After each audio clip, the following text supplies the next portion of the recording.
بسم اللہ الرحمن الرحیم۔ شروع کرتا ہوں اللہ تعالیٰ کے نام کے ساتھ جو بڑا مہربان نہایت رحم کرنے والا ہے۔ حضرت انس بن مالک رضی اللہ عنہ کہتے ہیں کہ ایک صاحب ذوالخویسرہ یا ابو موسیٰ نے رسول اللہ صلی اللہ علیہ وآلہ وسلم سے قیامت کے بارے میں پوچھا کہ قیامت کب قائم ہوگی۔ اس پر آپ صلی اللہ علیہ وآلہ وسلم نے فرمایا کہ تم نے قیامت کے لیے تیاری کیا کی ہے؟ انہوں نے عرض کیا کچھ بھی نہیں سوائے اس کے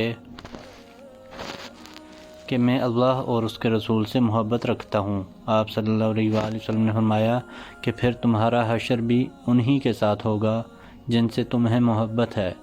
انس رضی اللہ عنہ نے بیان کیا کہ ہمیں کبھی اتنی خوشی کسی بات سے بھی نہیں ہوئی جتنی آپ کی یہ حدیث سن کر ہوئی کہ تمہارا حشر انہی کے ساتھ ہوگا جن سے تمہیں محبت ہے۔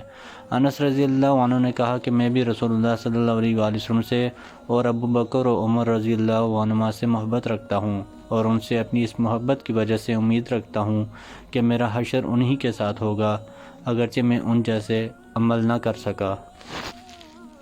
ابو موسیٰ اشعری رضی اللہ عنہ نے بیان کیا کہ میں مدینہ کے ایک باغ میں رسول اللہ صلی اللہ علیہ وآلہ وسلم کے ساتھ تھا کہ ایک صاحب نے آ کر دروازہ کھلوایا۔ آپ صلی اللہ علیہ وآلہ وسلم نے فرمایا کہ ان کے لیے دروازہ کھول دو اور انہیں جنت کی بشارت سنا دو۔ میں نے دروازہ کھولا تو ابو بکر رضی اللہ عنہ تھے۔ میں نے انہیں نبی کریم صلی اللہ علیہ وآلہ وسلم کے فرمانے کے مطابق جنت کی خوشخبری سنائی تو انہوں نے اس پر اللہ کی حمد کی۔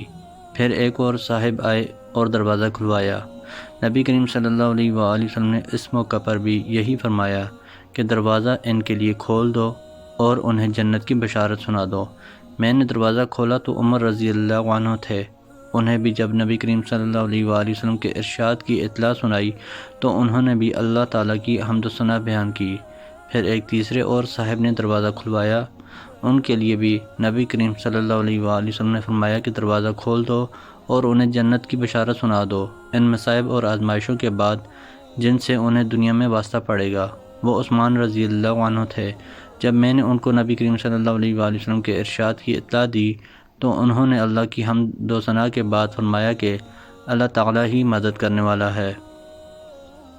رسول اللہ صلی اللہ علیہ وآلہ وسلم نے فرمایا جب کوئی اپنے کسی مسلمان بھائی سے محبت کرتا ہو تو اسے بتا دیا کرے کہ وہ اس سے محبت کرتا ہے۔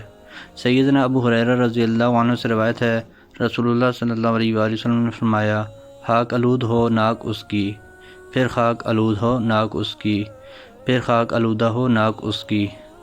کہا گیا کس کی یا رسول اللہ؟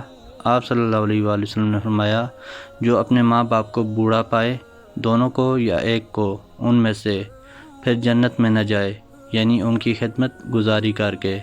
محترم دوستو، اللہ تعالیٰ سے دعا ہے اللہ تعالیٰ ہمیں ان حدیث پر عمل کرنے کی توفیق عطا فرمائیں۔ اللہ تعالیٰ ہمیں دونوں جہانوں میں کامیابی عطا فرمائیں۔ آمین۔ جزاکم اللہ خیرا کثیرا۔ والسلام علیکم ورحمۃ اللہ وبرکاتہ۔